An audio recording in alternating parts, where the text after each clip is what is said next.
This is about reach, this is about relationship. Why don't we think about a partnership? Don't you want a brand to attract you? The concept of brand romance captures the attractive power of brands. How can a brand attract you? I went and saw this movie called The Firm, and there was this beer in that movie called Red Stripe. My God, the sales of that beer had really shot up. This is something new. This is like an ad, but not an ad. People are not walking away, they're watching, and I'm sure that's going to have some kind of an influence on them. Don't be transactional. You want to really build a relationship, and that takes time. Yeah, absolutely. And that takes persistence, that takes patience. You want to make sure that you build that relationship. Hey, Professor, how are you? I'm doing well, thank you. How are you doing? Great to have you today on the show. I've been wanting to have this for quite some time, and just things happened, and one after the other. We're glad you made it, and I'm very happy for you to be here. I'm very happy to be here and excited to share a little bit about my background and my experience. Great. Yeah. So, just to give you a little bit background, I don't know if you've seen any of our podcasts before. We try to understand a little bit about you first, then talk a little bit about your research and publications, and towards the end there's a rapid fire. Even though we say it's rapid fire, it's really not. You can take as much time as you want. Okay, sure.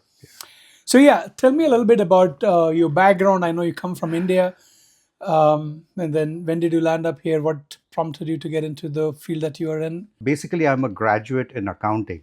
Oh, A long time ago, I would say, back in the mid '70s, and then I started working as a cost accountant. I got a postgraduate degree back in India in accounting, in cost accounting. ICWA, is that what it I is? got an ICWA along the way, Okay.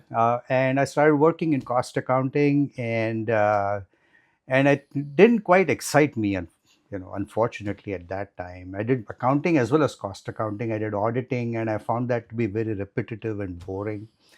And so I wanted something a little more exciting, and so I explored the field of marketing. I got an MBA, and I moved into marketing and advertising. And then I worked in India for about 20 years. I moved from accounting, cost accounting, into marketing and advertising. And when I left India, I was working with Traya Gray Advertising as an account director.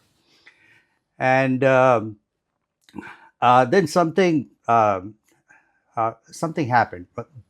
Well, by something, what I mean is, I had applied for a cultural exchange scholarship with the Rotary Club back in India, and I got selected. And so then I was sent for 1 month to Holland. I was in the Netherlands in the Amsterdam area for 1 month. And then I went to the UK for a week or so, then came to the US for another week, and then got back to India.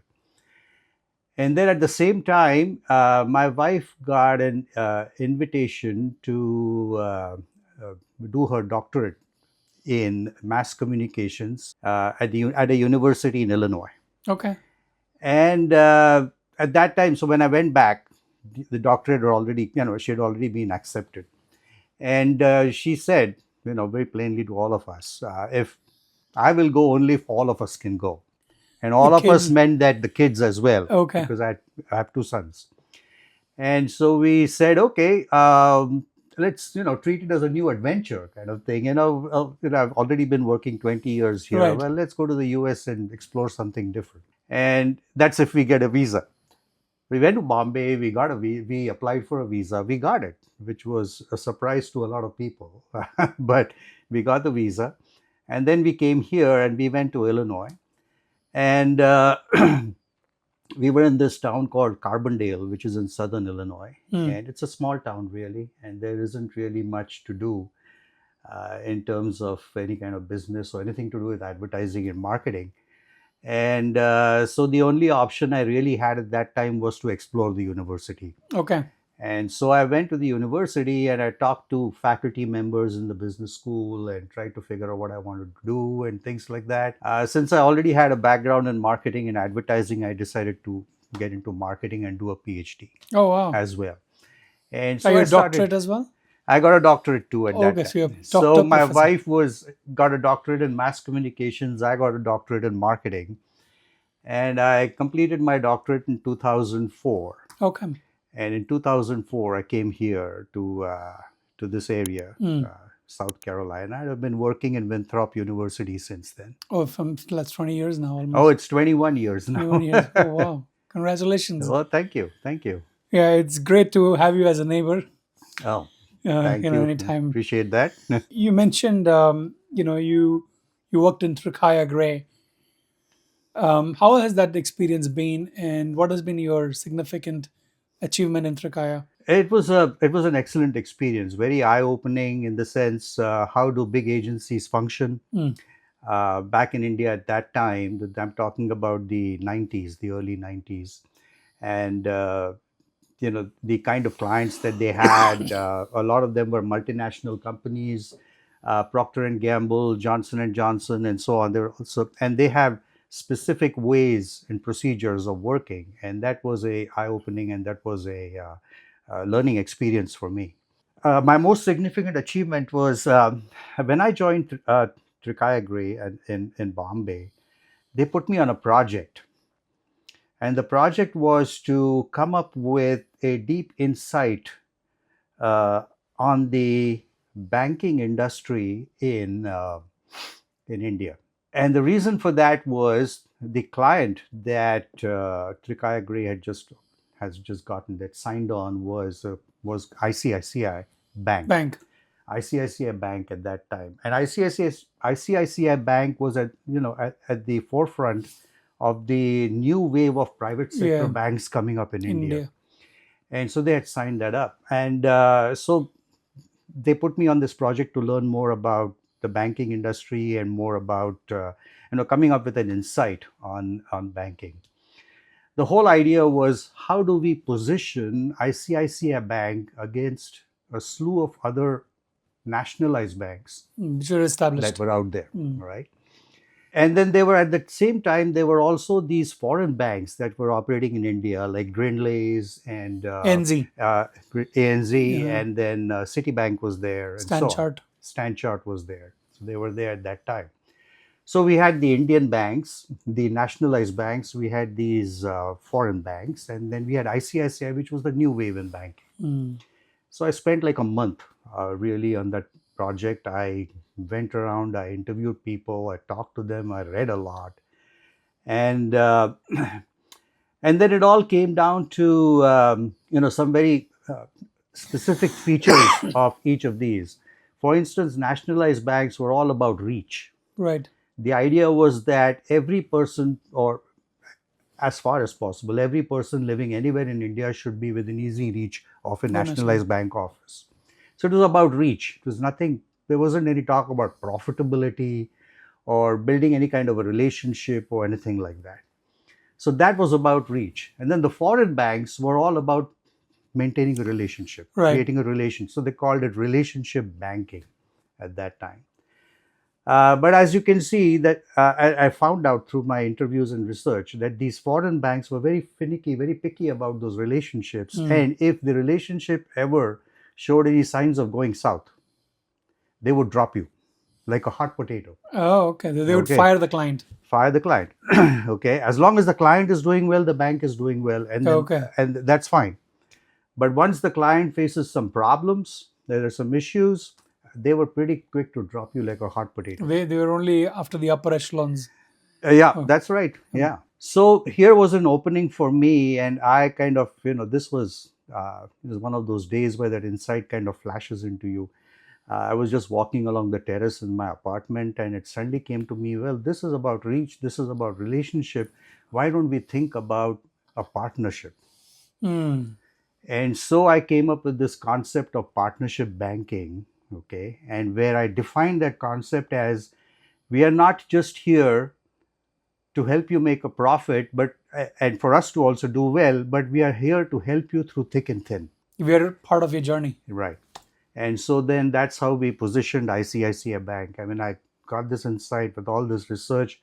I made a presentation in the agency and then to the banking officials, and Was they Kamath, liked the idea and they accepted it. I think that was probably my most significant achievement. who was Kamath the chairman at that time?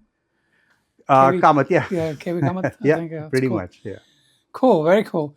So you said you did your doctorate from Southern Illinois University. How did that doctorate influence your research and direction in marketing? The doctoral studies actually gives you a structure on how to go about doing research Mm. in an accepted scientific way. Okay. Okay, but the focus of my research, the subject of my research, was basically just came out of my own experience and my own whatever I felt excited about. But the university teaches you how to go about doing it, especially the focus on things like how do you find theories that support what you're hypothesizing or what you're proposing. How do you go out and test those theories? How do you collect data so that there's a minimal amount of bias? How do you do the analysis so that kind of confirms or disconfirms your hypotheses? All that stuff, the whole scientific method, that is what came to me through my doctoral studies. And then the second thing that came to me through my doctoral studies was why do we do all this? Why do What's we the do all purpose? this? What's the purpose? The purpose is to build a body of science in the social science field, okay, on the basis of which, if you have established and if you have created or if you've established some kind of a theory, then that could be a building block for another theory that could come up later on. Okay. Okay, and this is already tested. It has been through data. Maybe somebody else might replicate this as well through their research and find that yes, this theory holds. Right. Then that makes it even more solid, and therefore it can be used as a building block. So it's like science is being built step by step on one block and the other block and so on. And that is something that I got from my doctoral studies. Cool. Yeah.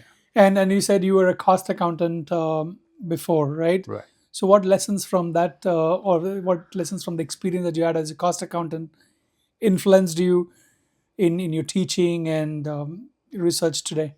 Well, pretty much it was like marketing is not all fun and games and spending money. You got to have a focus on cost as Right. well. How much is it costing you? So some concepts like basic concepts like break-even analysis and marginal cost analysis and overheads and things like that. All that kind of came to me through my The cost cost accounting background. background. Mhm. So it's like, okay, you're focusing on sales, but you got to keep an eye on your costs as well to make sure that you're not overspending or you're not just spending superfluously without really getting any kind of returns, just thinking that, oh, the returns might come sometime in the future. So that's something that kind of helps you, Yeah. when you have a costing and an accounting background. So does that help in your client approach as well? I'm sure from a university perspective, you have a ton of clients whom you serve.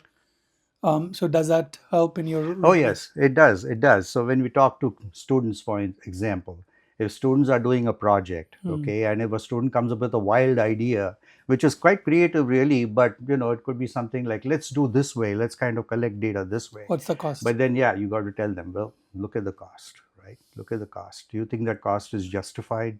And what are the chances of that idea really, striking it rich? Right. Okay, so yeah, so we kind of look at that cost benefit analysis. Cool. So I know you're focused on branding, product placements, and advertising strategy. So what motivated you to put the focus on those elements of marketing? Branding, oh, pretty much my experience in marketing and advertising. I just saw the power of brands at that time. And well, I'm talking about the 90s, 80s, 90s kind of time where the big brands were all these fast moving consumer products, Yeah, really. And so, let me give you an example from my I was about to ask.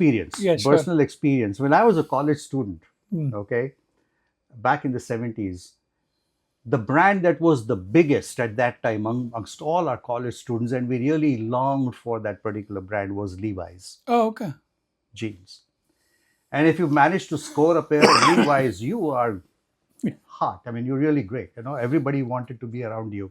The girls wanted to be with you, that kind of thing. Yeah. That was a huge brand. And, it was like Levi's. Like Well, very good. it was not just the name. It was everything that the name implied. Mm. What was it all about? Well, it was from the US. That was one thing. But then there's more than that. There was all the pictures about the Wild West and the mining and, all that, the California, the Bay Area, all that, all those images, all those associations of the brand were so incredibly attractive. Yeah, the Okay, country. Yeah. yeah, at that time, Hmm. that it kind of dawned upon me at that time, like, what, this, the brand name is one thing, but everything behind it presents such a huge attractive power on the consumers, that was something that I wanted to research. Hmm. Okay, I wanted to focus on that eventually. And then I worked in marketing and advertising, so I realized the power of brands as well at that time with P&G, all the brands, and then Johnson and Johnson, and then there were so many others clients at that time. So that was something I wanted to focus on. With product placements, I was kind of increasingly thinking that there's so much advertising out here. Everybody knows that there's an ad coming on, and they mute the television, or they just walk away and go to the bathroom, or go get a drink or something like that. They're not paying much attention. There's so much clutter in advertising. And then I went and saw this movie called The Firm, and there was this beer in that movie called Red Stripe, which I read about later on, and I saw that, my God, the sales of that beer had really shot up. Okay, and then I looked around and saw other movies as well. There was E.T. the Yes. Extraterrestrial, and M&Ms were there, and then Ray-Ban sunglasses in Men in Black. And I said, well, this is something new. It's kind of interesting. Okay, this is like an ad, but not an ad. It's a But placement of the it's product. a placement of the product in media, and people are not walking away; they're watching, and I'm sure that's going to have some kind of an influence on them. This is something to explore, and that's how my interest in product placement was born. So, what do you think are the latest trends in product placements? Well, when product placement started off, they were just actually gifts from manufacturers, like cars, for Hmm, instance. They were yes. just gifts given to the producers Yes. to use in the movie. But then eventually they recognized the power of, well, this actual car in the movie could actually work like an ad for us, you know. And then, so they started off rather meekly by just the car in the background, or the product in the background, or something like Hmm. that. And then eventually it got a little more Prominence. prominent as well. And the prominence came about in various ways. One was, instead of being in the background, it got onto the foreground. The other thing was, maybe the actor or the actress would actually use the product. Yeah, okay. Okay, and so while using, the third thing was, while using it, they might actually say something about the product, that this is great, this is, it does this, it does that. They could do that. And so they gradually started getting prominence.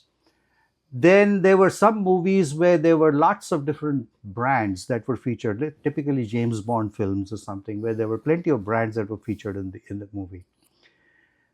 So the trend was that, let's move the product from the background to the foreground and get the actors to actually maybe talk about it or Yeah. use it, okay, in the movie. And then more and more products started doing that. And finally, it's come to a point in some movies where there are so many product placements that you begin to think that, well, you're seeing various ads in the movie. So you got to be very careful Has to be a about, fine balance. yeah, find a balance. What would be just right and what could be a little too much. You got to find that balance, and It should and not then become an advertising campaign. exactly, it shouldn't look like an ad, because then that would turn Yeah, people off, right? true. Because product placements have a very unique way of influencing you. With ads, you know that you are being influenced, and so your defenses go up. Right. But with product placements, your defenses are down. You don't know that you're being influenced. So, on a very subconscious level, you begin to change your thoughts. You begin to modify your thoughts about that particular brand. Right. Cool. So, I think of late, especially after the Instagram world and the YouTube world, I've seen a lot of influencers do this product placement or paid partnership, they call it. Hmm. That's, I think, one of the trends that I've seen happen. Yeah, that's going on in the online world. Things, have Changed dramatically. evolved, changed dramatically. Yes, influencers are a big thing, but Then there are these influencers who command vast audiences, like macro influencers. Then you have the micro influencers, you have Yeah. the nano influencers who are much more specific and more targeted and Correct. more believable. And so, yeah, all that's happening. There's also a pushback against influencers because influencers demand freebies, right, in Mm, exchange for them showcasing the product. right. And I do have some examples of businesses that have actually flatly refused. We don't want to give you anything. I don't want an influencer over here. Right. Not happening. Not happening. Cool. So let's shift the gear a little bit. Let's talk a little bit about your research and publications. I know you attach emotions to the brands, and you have this concept called brand romance. Can you Yeah. elaborate a little bit on that? Don't you want a brand to attract you? Oh, absolutely. Yeah. That's just it. The concept of brand romance captures the attractive power of brands. Okay. How can a brand attract you? And so what I was looking at is this theory from interpersonal literature called the self-expansion model Mm, by Aaron Norman and Aaron. And I thought that kind of applied pretty neatly to this concept of brand romance. Uh, so the idea behind that theory was that when two people get attracted to each other, the reason they get attracted to each other is because each one of them perceives some novel identities and some novel things in the other person which they want to access. complementary. Yeah. Does that? Not necessarily. It could be complementary, it may not be complementary, it could be, something different Yeah. which seems very, seems kind of attractive, very tempting. Mm, So that kind of brings them together. Now brands are often seen as personas, okay, and there's research that has kind of shown that. And so I kind of thought to myself, well, if a brand, and it has this world of associations behind it, if that brand can incorporate these novel, attractive, could be visually, could be in any other way, audibly, attractive images and thoughts and sounds and feelings in that whole big world behind them, that could help attract the consumer towards the brand. And you help, you begin to romance yourself, in the sense you begin to romance that brand. You start imagining what you would be like if you were actually using that brand, and how would others react to it, how favorably would others react to it, because you think it's incredibly attractive, right? So that was this concept of brand romance that I created, and my dissertation kind of dealt with that whole concept. cool. It didn't include things like perceptions of quality, because that's pretty okay, that's standard, that's functional. Perceptions of quality or reliability and so on, those were functional things. But it included things like, oh, what are these new things behind the brand? What's something new that's coming up over there? What new ideas are coming up over there? New visuals, okay, or new audio, or new images, new pictures, new sounds. That is something that seems incredibly attractive, and that kind of pulls you towards the brand. Cool. So I know you come from India, and then we're in America. There's a lot of cultural aspects to the US, where you have several multicultural, or I don't want to call it agencies, but multicultural activities happening. So there are different perspectives. How do you deal with that, cross-cultural perspective towards branding and advertising? Well, I guess the thing to remember, I mean, is that the culture gap between the Western world and India is fairly large. I think it's kind of diminishing now, but it's still there. And so you have to, if you're let's say you're an American company, and you want to market in India, then you have to separate out your strategy in two steps. One is an overall strategy, or a global positioning strategy might be one, but the actual operational part could be left Different, to yeah. India, in Mm, India. And there are some examples of that as well. There is McDonald's or things. McDonald's is that they do their they do their modifications in product and Yeah. design and so on, and they do that. And then M&M's has done that really admirably all over the world in so many Oh, the different chocolate countries. brand. Yeah, the little Yeah, M&M's, yeah, yeah, yeah. they do Okay. that. Um, I remember a time when Coca-Cola tried to when they first came into Yeah, was India, it it was a bit of a disaster. 70s, right? Yeah, it was a bit of a disaster then. But then they changed their track, and then they kind of thought about this whole thing. I mean, there's got to be a global strategy, but then the operational part and the changes that are required need to be done locally. So that is something that you have to remember. And then the culture distance. If the distance is a lot, then yes, of course, you need to localize quite a few things. But then again, it depends on the type of product. It depends on your market segment as Yeah, well. For instance, if you take the example of some of these super premium cars, okay, well, the market segment is the same regardless of which culture you're located in. true. They're all the same, really.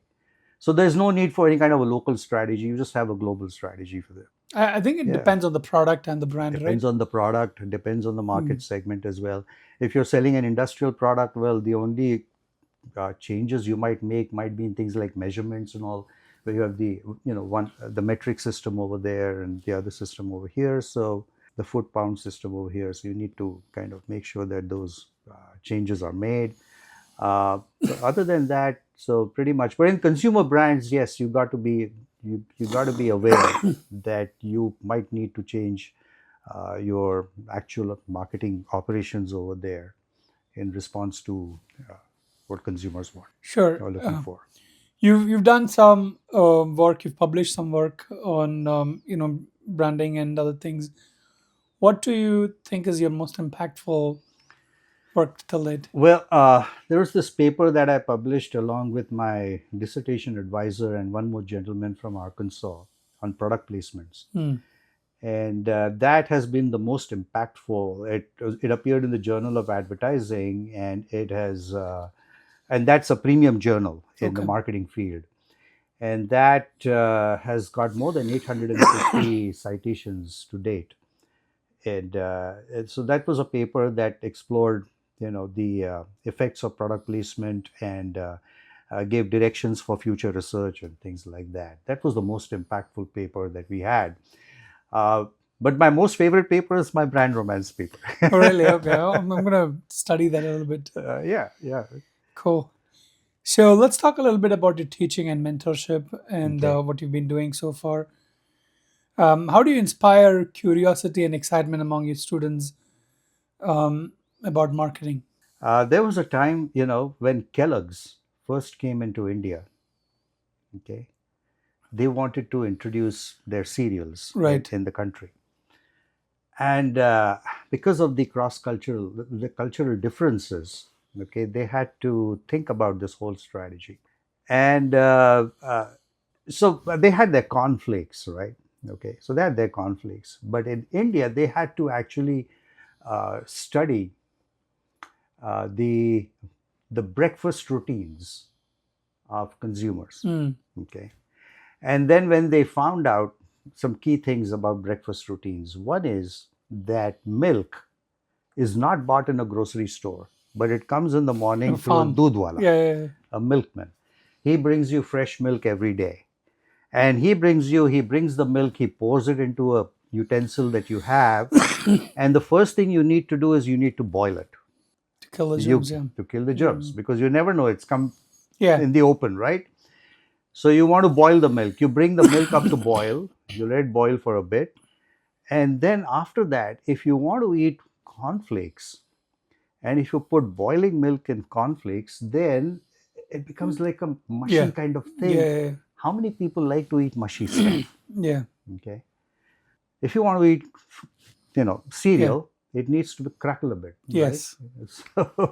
So they figured that the only way to make that crackle a bit was to make those flakes rather thick. Mm. So instead of thin flakes, they had thicker flakes. Then the other thing that they've noticed was that most Indian breakfasts they were hot, but they consisted of um, foodstuffs prepared from wheat and rice.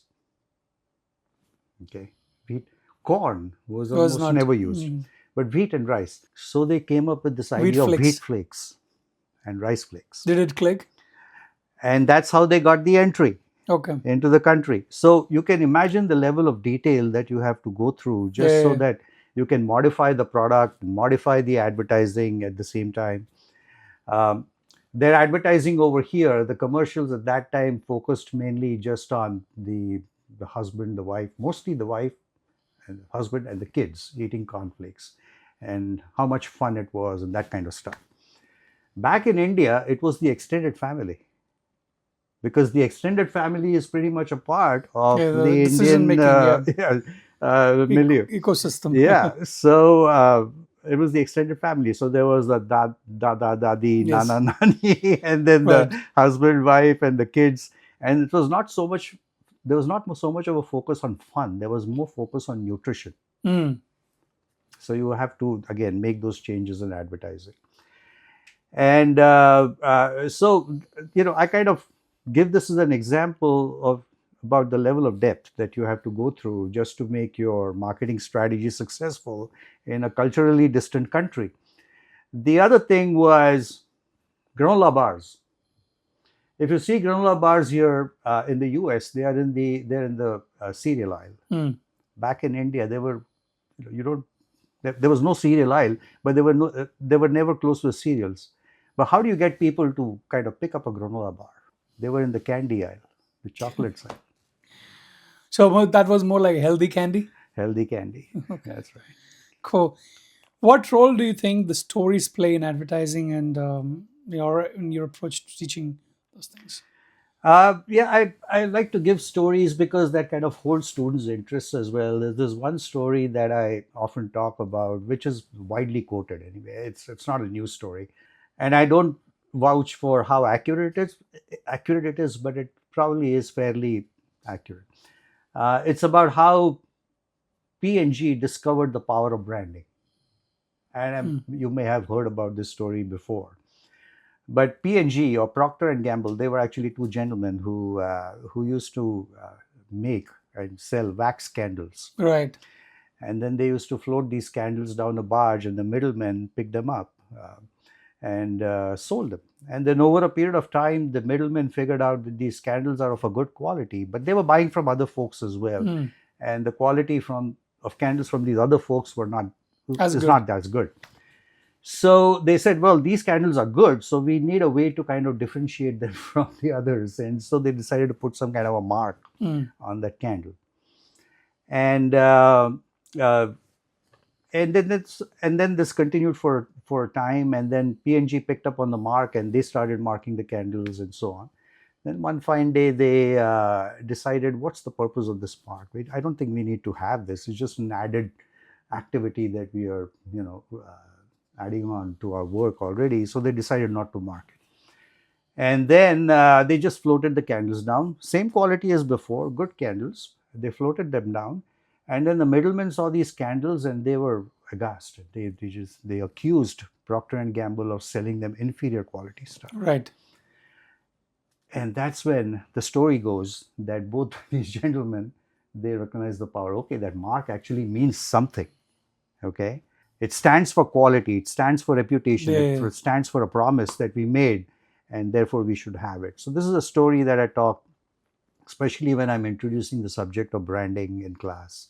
Then I give them this story, and I have students kind of listening, and okay, oh yeah, it kind of makes sense, Yep. Yeah. So you teach at Winthrop, Yeah. and are there some innovative teaching methods that you want to talk to the audience that you really follow? I tried various things. Some of them are stuck, some didn't stick, which was okay. One of the things I tried was whenever I'm using a textbook, and I don't use a textbook all the time, but when I'm using a textbook, then I assign a chapter to a student, and I get them, okay, you study this chapter and you make a presentation in And I class, will critique it. and the rest of us and I will critique it. That was one method. I used to teach a class in global international marketing, and one of the things I did in that class was to give them a geography quiz. And most students were like, oh gosh, Is there really a country like that? I have no idea what its capital is. I used to ask them, well, what's the currency? I draw a blank. What's the country famous for? Draw a blank. And at the end of it all, I just kind of tell them, it's you're learning international marketing. At least, Yeah, you you should need know. to Yeah. know a little bit more about the geography of the world. That was one. Then I also had open book exams. Most exams are closed book. I mean, you come and sit in the class and you answer the Right. questions. I tell them, you know what, I'm going to do an open book exam. Yeah. Bring all the notes you want, bring all the everything you want. We're not. It'll not be on a computer. Okay, it'll be on a kind of a Yeah, yeah. answer sheet or something. Or You to can't write your Google it. answers. You can't Google it, but bring all the notes you want.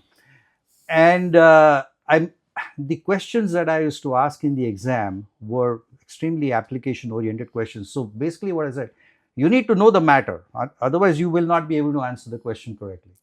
Okay, but it's up to you. If you want to look up the stuff and then answer the question, that's fine. But then you are restricted by time. Yeah. You've got only 75 minutes to complete the entire exam. That worked well. And I found that there was not much difference between the scores from a closed book Yeah, exam to yeah. an open book exam. Okay. People are prepared now. So Yeah. people were, so they Sweet. were, so that was one more. So there are these things. I have these semester long projects in my research class where students will work. We might choose. There might be a client out there who might be interested in doing some research, and I teach survey research. So they would come in and make a little presentation about what they want, and then the students would design a research protocol, a survey instrument, go out, collect data, do the analysis, and make a presentation at the end of the semester to the client. Right. So that is something that we do. If there's no client, then I just tell the students, go ahead, research anything that you want. Like you want to research a brand, for instance, or research a trend, or research some kind of an issue. Well, let's go ahead and do that. And you design a survey and do that. Cool. So, do you want to share any success story that you have had of a student who has been majorly influenced by your mentorship? Yes, there have been, I have been very fortunate to have had many students who have chosen to stay in touch with me long after they have Mm. graduated. Through social media. It could be Facebook, could be LinkedIn or something. And then they kind of, sometimes when they're in town or here and they have some time, we meet on for coffee and they kind of fill me in on what's happening in their lives and things like that. So I'm very fortunate in that. One student who kind of comes to my mind, she was in my class uh, back in around 2008, 2009 or something. She took my undergraduate research class and she was very interested in research. And she also eventually came into my graduate class. Um, and um, and then she has been in touch with me ever since. Uh, in my undergraduate research class, she and her team, the 4 or 5 students, they did a project on Super Bowl. Mm. It was a spring class, so it was a Super Bowl project. She did a great job, and she actually, the entire project report, she created a nice little binder out of that project report and kept it with her portfolio of work that she had done in the 4 years. She used that project report to get her first job. Nice. Okay. And then ever since then, she's just been flying high. She's worked in, she's now, uh, she's been worked in consumer package companies. She was with Shabani, Kimberly Clark.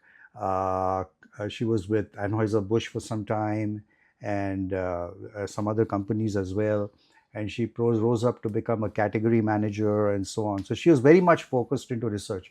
She's the kind who loves data and who loves to mine the story behind the data, which is what I kind of tell them, students.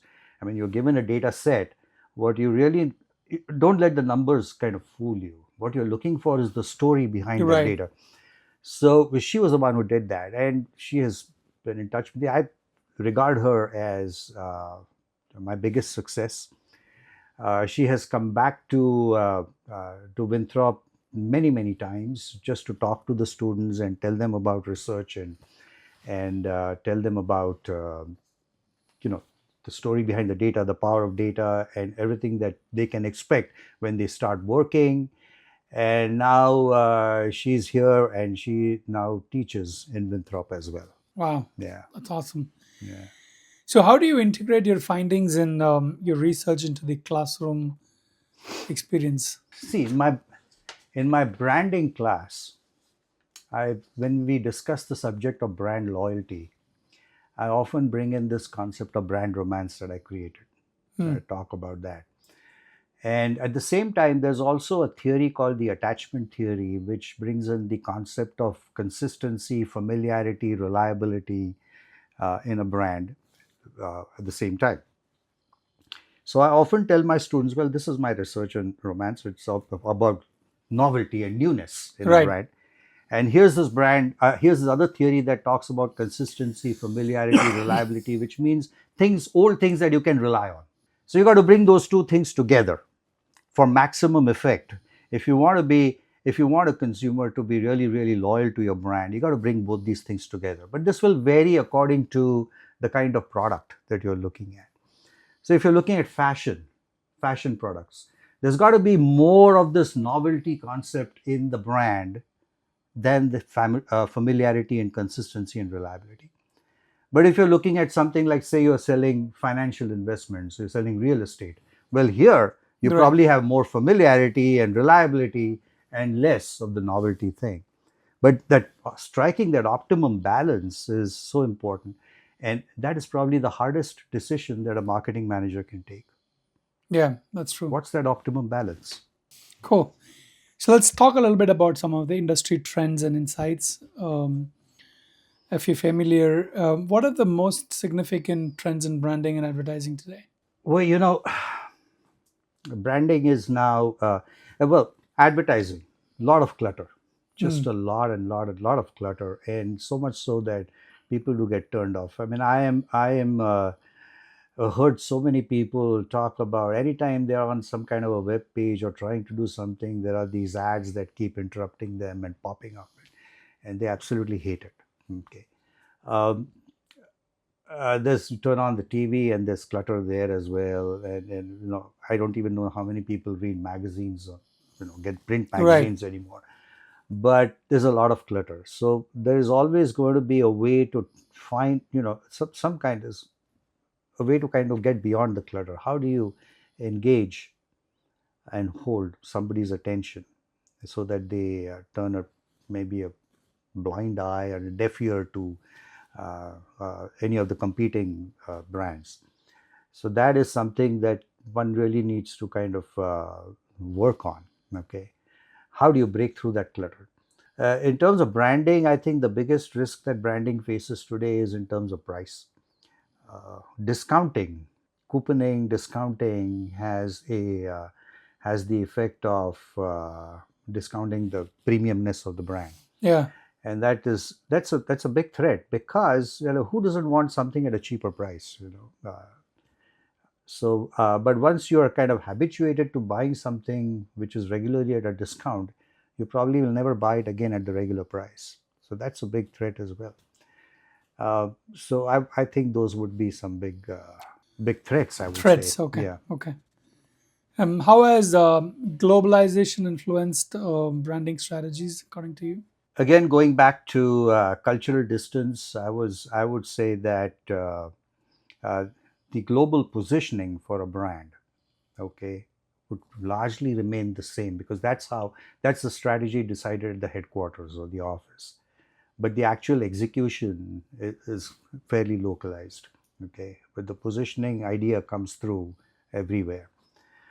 Um, there is, now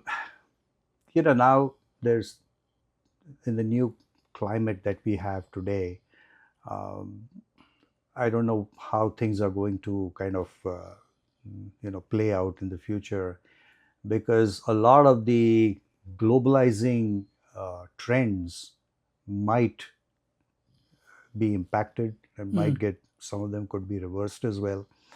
And so we still have to see how that is going to play out. Yeah. But otherwise, yes, pretty much it is still, You have a strategy, a global strategy, and you have a local execution. And Cool. we used to call it glocal. Global, yeah. Yeah. Think global, be local. Yeah, that's right. Think global, act local. Yeah. Cool. So these days, digital marketing has taken huge prominence in the way products are sold and bought. What role do you think has digital marketing shaped the way things are today? Well, so much of our time we spend online nowadays. Hours, I would say, on a daily basis, three, Yes. 4 hours. We are surfing the net and we are looking at stuff. We are buying things online. We are looking for entertainment online whenever we have time.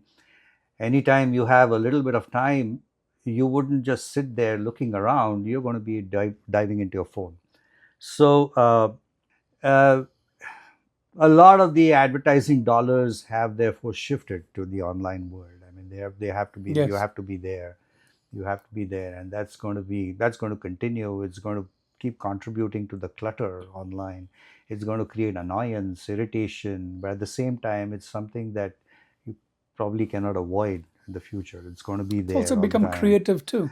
There are many Yeah. brands that are getting very creative online. Yeah, they are. There's a lot of creativity. There's lots of scope for creativity and incorporating new things in terms of visuals and video and sounds and audio and gamification and so Yeah. on. A lot of that is going on. With the advent of AI, we'll see how that plays out in advertising and branding. It's Was my early next days, question. Yeah. early days yet. So yeah, so that's pretty much there. And yeah, I think the future is good, I would say, um, but we'll see where that takes you. I don't have any opinion about it right now. So you talked about brand romance. So how can brands actually balance between emotional engagement with rational messaging? My thoughts here would be that if you have something really solid and unique to say about your brand, Mm, you got to get into rational messaging. mm, Okay. But if you don't really have any great point of differentiation between your competition and you, or is something that is just not that important anywhere, then you want to try and build an emotional connection. Uh, so then, so again, I think it's more like a balance. Then again, it depends on the type of product that you're selling. If it's an expensive item, if it's something that, if folks are looking for reliability, yeah. consistency, it kind of ties in with this concept of attachment theory and self-expansion model that I talked about in Yes. brand romance. So it depends on the type of product as well, and uh, and it depends on the points of differentiation that you have. If you're trying to sell a car, for instance, with just one minor little differentiation where you have a bigger cup holder, let's say, Yeah. well, it's not a big thing really. But you want to sell it that way, well, then you ought to create some kind of an emotional connection. Yeah. So what, according to you, is I mean, can you give me some examples of rational messaging? Because I know we talked about the emotional side of things, but what would be rational messaging? Well, let's say a rational message would be something like you know you have a new feature, a new characteristic in your product, okay, which nobody else has, okay, and it's something new that you come up with, okay, and it is something that your research shows can actually sway opinion where the consumer is concerned, okay. It would make a difference between them buying the brand and not buying the brand, Really? okay. Mm. In that case, then you would want to focus more on a rational message, okay. But if that doesn't happen, then you want to try and build that emotional connection. So can you give me an example of a maybe like a car with a maybe let's take Tesla for example. Well, you kind of move on to an internal combustion engine to an electric car, Mm. completely electric car. Well, then that's a big difference, Right. right? And then you want to maybe focus on the huge advantages that having an electric car has over The environment. on the environment, on you. Maybe costs are lower for you, that Yeah. kind of thing. You don't have to depend on gas prices, those kinds of things, and maybe reliability and long life and so on. So that is a big jump. It's a big leap from one type of technology to another type of technology. So this Right. is where probably rational messaging could be pretty helpful. But that doesn't mean you got to completely do away with the emotional part. Mm. Again, it's going to be a balance between emotional and rational. Okay, because as far as car buying is concerned, things like the outward appearance and design is still important. Okay, so those things cannot be, and that outward appearance and design, uh, uh, the best way to kind of uh, get that or get consumers attracted to that would be through use of emotions. How Correct. cool it looks, how nice it looks, and that kind of thing. But the essential, the technology is different, and this technology represents a leap above the others. So this is where that rational messaging part will come in. Cool. So now talking a little bit about the changing trends, and there are a lot of marketing professionals out there.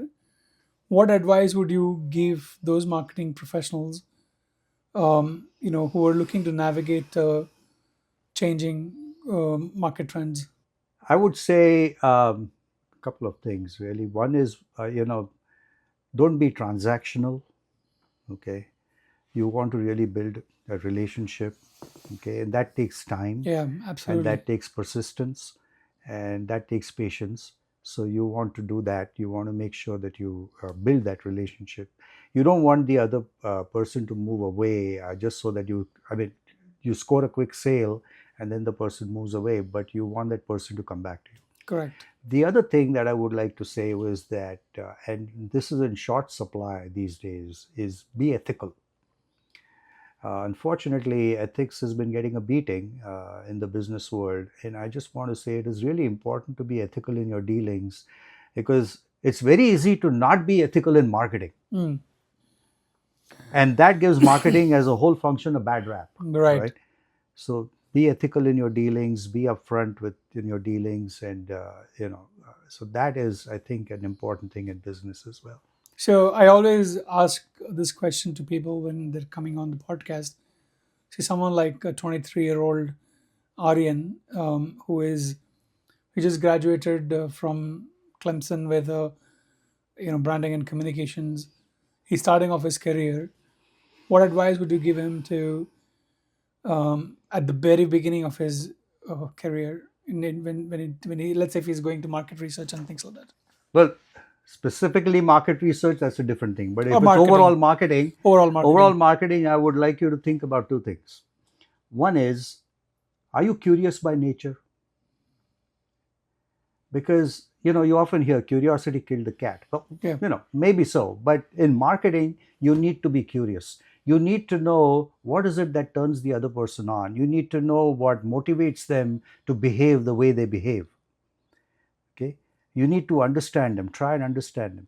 So curiosity is an important trait in any person who's seeking a career in marketing. The second important trait is, are you a good listener? Okay, there are a lot of people who like to talk. I mean, there are a lot of people who like to sit in a room and actually fill it with a lot of words and talk, and kind of hog the conversation that way. That's not a good thing. If you're in marketing, you should be a good listener. You should be able to listen to what the consumer is saying, and at the same time listen to what the consumer is not saying. Okay, think about the environment within which it is being said or not said, and you can that can help you understand the consumer very well. So these are two innate traits within the person.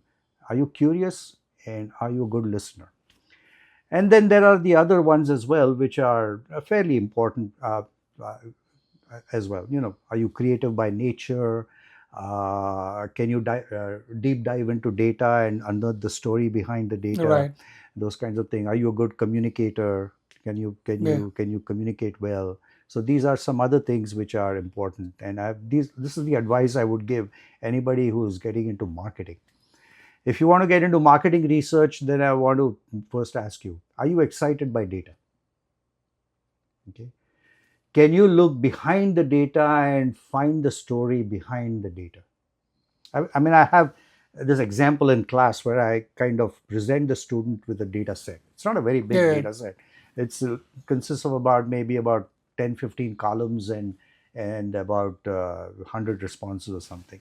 And there are all these numbers in there. And I give it to them and I say, okay, can you figure out the story behind the data? You know the techniques. I've taught you the techniques, okay? This is quantitative research. So I've taught you the techniques, you know what kind of stats to use, etc. Can you use these stats and figure out the story behind the data? And there's a story, mind you, Right. okay?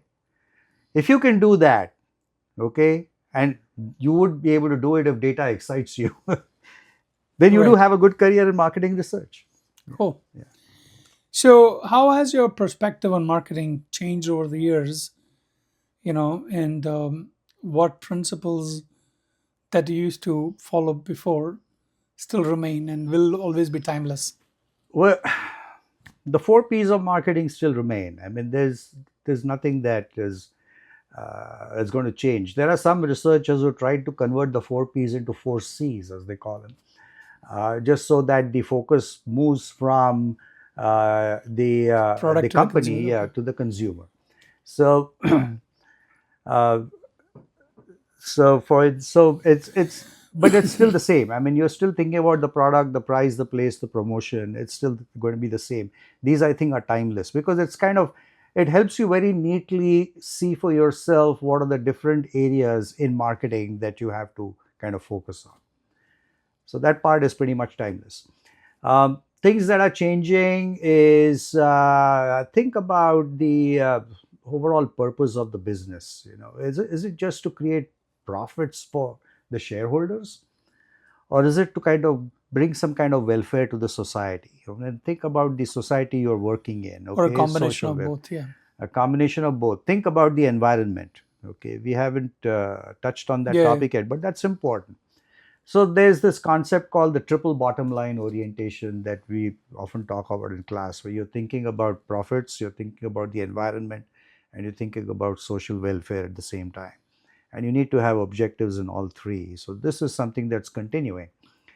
Uh, the fourth one that we, sometimes think about is, well, okay, you're thinking about profits. That typically means that you want to lower the cost, and that could sometimes translate into laying off people. You're thinking about the environment, fine. That's why you're thinking about social welfare, that's fine. How about thinking about your employees as well? Right. Okay. So that's the fourth thing. I mean, the people who are working for you, are you looking after them? Their mental health and their, are they okay? So as you can see now, marketing has kind of has have a four-pronged kind of a focus now. Okay, you got to balance all these Yeah. out just so that you become a valued member of the corporate community in the world that you live in. Awesome. So you've been a teacher for 2 decades, Yeah, 2 decades. Yes. professor. So, what keeps you motivated and energetic day after day, every day? I love to be with students. I'd love to be with them. They've got all these inquiring minds, and they've got questions, and I can actually see when I'm explaining something and they don't understand it. I can see, okay, they don't understand. I got to approach this in a different way. And then when that light of understanding shines through their eyes, well, that's something to really kind Yeah. of look at. Look. I love teaching. I mean, it's good. Uh, It's a satisfaction at the next level. yeah. Oh, totally. Yeah, totally. Yeah. Cool. Who's been your oldest student, or how old has been your oldest student? I've had students who've been married with children, um, maybe in their 40s or something, 40s, Oh wow, 40s, they've come 45, for. close to 50 kind of thing. We think about them as post-traditional students. That was the word that was Hmm. used. And they've come back to school, and some of them, and women especially, a lot of women come back to school. The children are, kind of already graduated, they've gone away, so they're Yeah, by yeah, yeah. themselves, they come back to class. And then in my graduate class, there we have students who are in their 30s and 40s who are working. So these graduate classes are in the evening, and so they're there. They bring with them their experiences to apply to what's going on. Very nice. Yeah, so the approach in those classes is different. It's not so much. If there's a textbook, it's like a background book, just read through it. But it's mostly case studies and things Right. like that. Cool. So, what advice would you give for aspiring academics like yourself? You know, Well, if you want to do a PhD, okay, work on a topic that excites you. Work on a topic that maybe has some relevance to your prior experience, if you have any experience. But if you don't, then something that excites you, that's important. Uh, for a PhD, you need to have an advisor, a mentor come advisor or somebody. Talk to, have conversations with your advisor and mentor about things. What can be researched, what cannot be researched, what should be done in the future, about how should your research uh, uh, progress in the future, right. for instance. Talk to your advisor about that. And yeah, that's just main thing. But basically, research what excites you. Awesome. Research what excites you. Yeah. Terrific. So, we've almost come towards the end, and Okay. we'll have some rapid fire questions. Okay. Feel free to take as much time as you'd like. Okay. Okay. Because any word from you is like word of wisdom. So, we'll look forward to that. Oh my gosh. So, what's your favorite marketing campaign of all time? I got to think back to that, and I was thinking about it. The Volkswagen Beetle, a long time ago, is Yeah. my favorite campaign because it came, and the ad campaign came at just the right time with the counterculture movement and the hippie movement at the time, and then the car itself was a pretty ugly thing, and it was, but they focused on making that ugliness so attractive Yeah. to the consumers. They're I out think of production, right? They're out of production now. I think yeah, that old Beetle is not yeah, there okay. anymore. Yeah, but that I would say that is my probably my most favorite campaign. Okay, cool. A book every marketer should read. Well, there's a book called, and it's a small book. It's available online through Amazon for maybe as low as $4 or $5, really.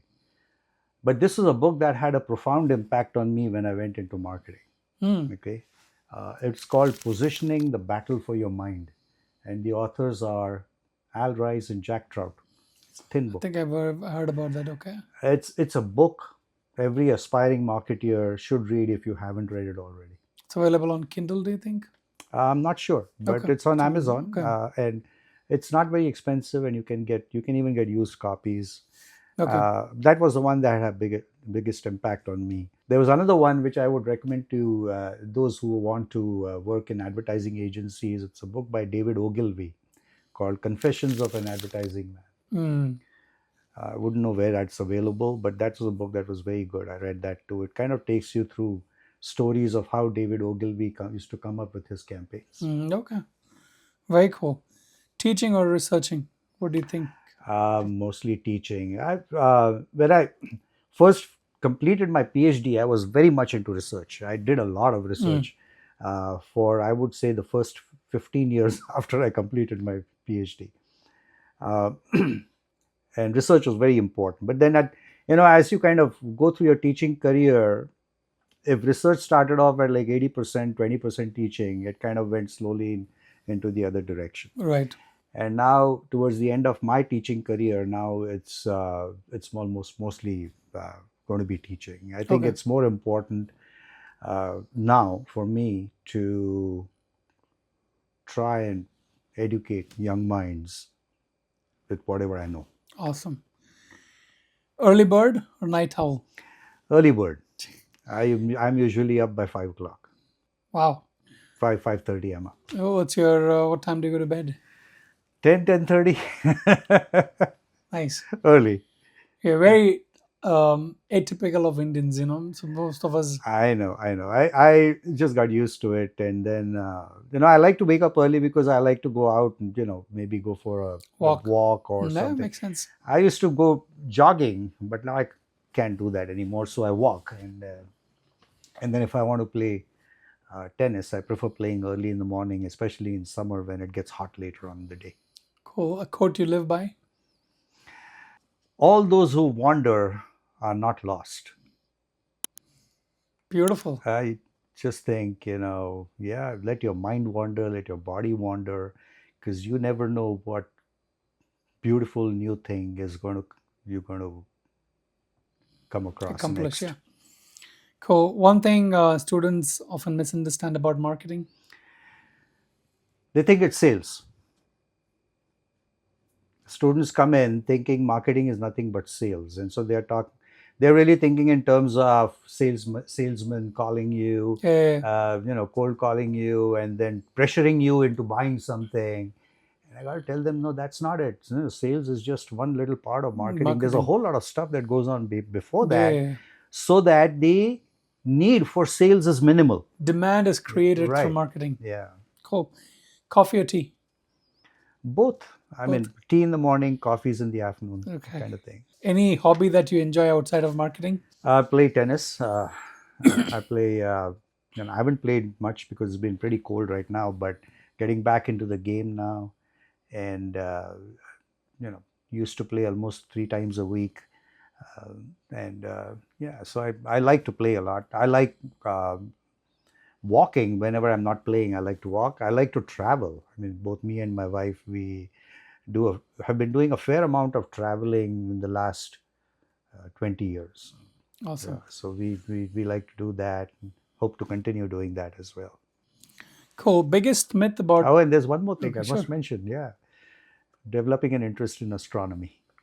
Wow. You So for starting to develop or I've started reading about astronomy and various books in astronomy, and these are things that you know.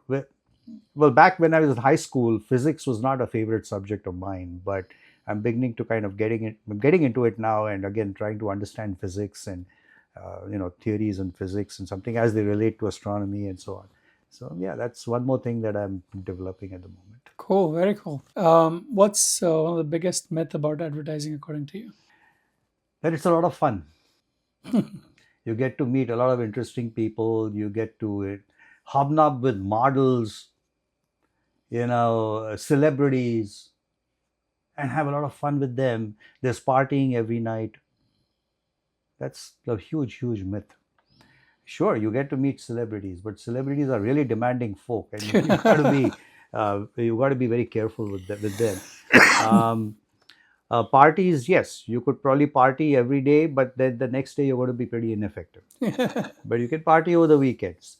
Then uh, it's a lot of fun, yeah, sure, but there's a lot of pressure in advertising. This is my experience back in India, where the client wants things yesterday. Okay? And then, so there's a lot of pressure. So you put in long hours of work. Okay. I remember a guy from the creative side in Traya. He used to come to work at 2 in the afternoon, and then he used to work all through the night and go back Hmm. home early morning and sleep it off. There's a lot of pressure there that's involved. You have to be ready to move from, travel was one more thing, and at the drop of a hat, you need to be able to go.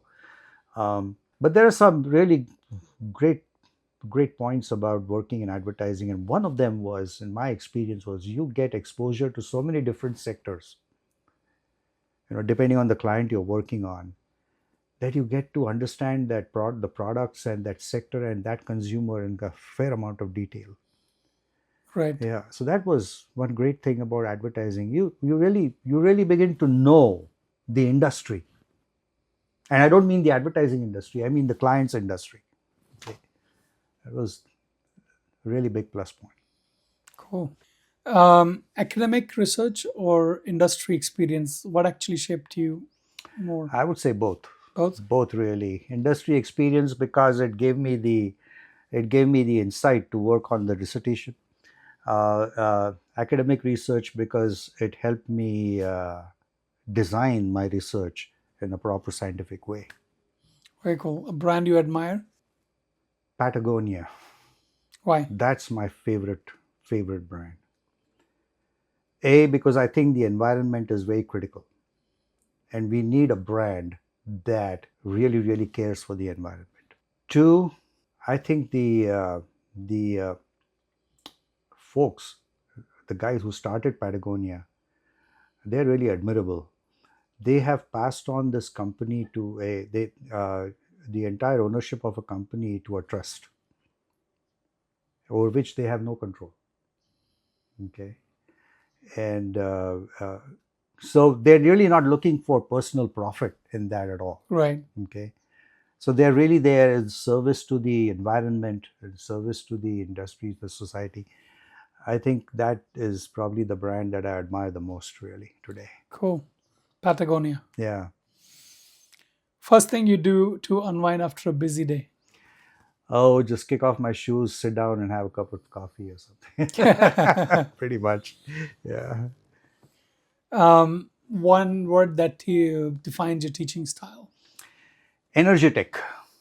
And that is tiring sometimes, especially when you have two or more classes to teach. Where I used to have them earlier in my teaching career. So for those 75 minutes and then another 75 minutes and so on. So it's like, I'm very energetic. I mean, I have lots of gesticulations and walking around the room and asking questions and, that kind of stuff. It's just natural style. I want to be, I'm energetic in the class. Right. So it does get tiring. Well, but it's worth okay. it because it's totally worth it. Yeah. Because the satisfaction that you get at the end of the day is amazing. Yeah, it's totally worth it. Cool. One inspiring figure in the marketing industry? I really don't have any specific person, but there's one inspiring figure in advertising that I can think of. The agency I used to work for, Traya Gray, Ravi Gupta was an inspiring figure in advertising. He was the one who started Traya. Right. And the other inspiring figure really was Alec Padamsee. Yeah. Alec Padamsee was a chairman of Lintas. Lintas, yeah. CEO and chairman of Lintas, but he was also a theater personality. He's passed away now. Yeah. He used to have a show called the Advertising Action Review, where he combined elements of advertising and the dynamics of the theater into a 2-hour show. I won't call it a presentation, it was a show in which he acted. And he did such a fantastic job about it, I tell you. Just a fantastic job and very inspiring, very, very inspiring person. Yep, I admire Alec pretty well. So he was one of the icons in India. Yeah, totally. Yep. Yeah. Cool. A course you would love to teach, but you haven't yet? I don't think I'll be teaching it anymore, but I always thought that I would like to teach consumer behavior. But I never taught that course. It's okay. I mean, are you planning to? No. I'm retiring, as you know. Yeah. So I'm not planning to. But that's a course that interests me as well, consumer behavior. But I haven't taught it, and I don't think I'm going to now. Cool. An emerging market with untapped potential, branding potential. Well, there's lots of them, really. I think if you look at the Far Eastern countries, you look at Africa, these are all untapped markets and there's lots of potential over there. So, I mean, anything specific, all these, the Western economies, the United States and Western Europe and so on, these countries are kind of the growth potential in these countries is much less. But if you look at the Far East and those countries over there, right, there's growth potential is a lot more as these countries become wealthier. Got it. So there's always growth potential over there. Cool. Any advice to your younger self? In three words. Oh boy, I used to be risk averse at those days. I would have liked to take more risks. Become an entrepreneur? Maybe. Not exactly an entrepreneur, but I would have liked to maybe experiment or dabble in stuff without having to worry about the fallout. Yeah. It didn't happen. That's all right. There is more to life now. Yeah, there is. What's the most fulfilling moment in your academic career so far?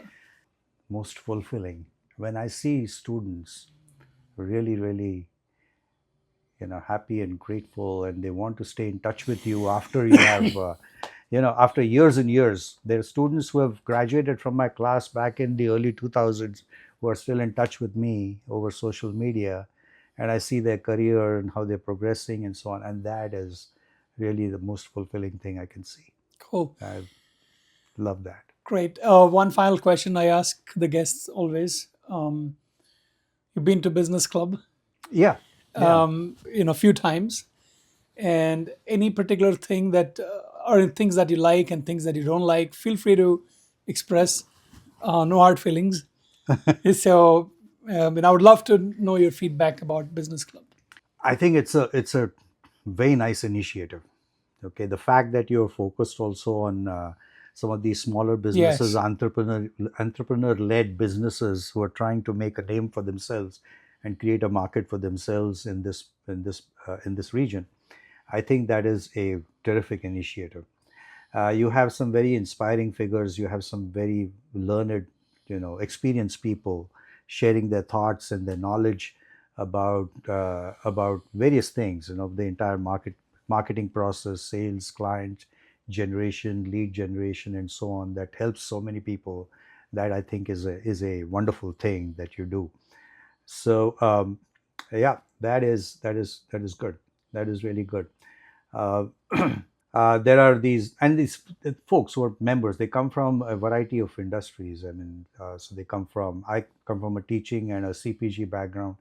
The people who come from finance and banking and mutual funds, and then small business owners, Yes. service providers, and so on. All of them talking collectively about their experiences, learning from each other, sharing problems that they could have, and then someone might be able to give them a solution to the problem. I think it's a very good initiative. Thank you so much. Sure. Any lessons that we can learn or anything that we can improve on? Um, I'll have to think about that.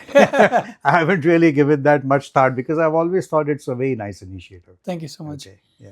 Appreciate it. Well, Professor Hemant, a Thank you. pleasure Thank you. I having. appreciate it. Thank you for having me on the show. And it's good. It's Yeah, good. look forward to having many more conversation with you. Yeah. Thank you I so look much. forward to that Yep. too. Have a Thank great you. one. Hey guys, I hope you really liked the video, and if you did, please like, subscribe, and comment. And we would like to reach many more small business owners. I would really appreciate if you can share the video with them as well. Thank you, and see you until next time. Have a great one.